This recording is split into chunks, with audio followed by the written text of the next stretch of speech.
अगर आप यह वीडियो फेसबुक पे देख रहे हैं तो पेज को लाइक करें, यूट्यूब पे देख रहे हैं तो चैनल को सब्सक्राइब करें।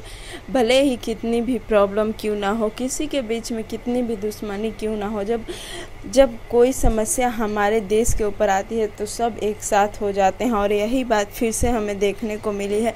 एक तरफ पवन सिंह, रितेश पांडे, अक्षरा सिंह सभी मिलकर कोरोना वायरस से लड़ने के लिए सभी से गुहार लगा रहे हैं। भले ही इनके बीच कितनी भी दुश्मनी क्यों ना हो, लेकिन बता दें कि पोस्ट आ रहे हैं और वो पोस्ट सारे शेयर किए जा रहे हैं।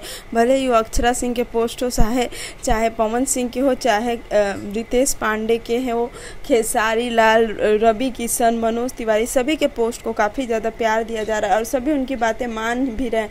तो अगर सभी बड़े स्टार इस कदर से आगे बढ़ेंगे तो हमारे देश के लोगों के लिए एक जागरूकता जगेगी, फिर से हमारा देश में सब कुछ ठीक हो जाएगा, वही खुशहाली वापस आएगी। उम्मीद करते हैं वीडियो अच्छा लगे तो लाइक शेयर कमेंट करना बिल्कुल ना भूलें।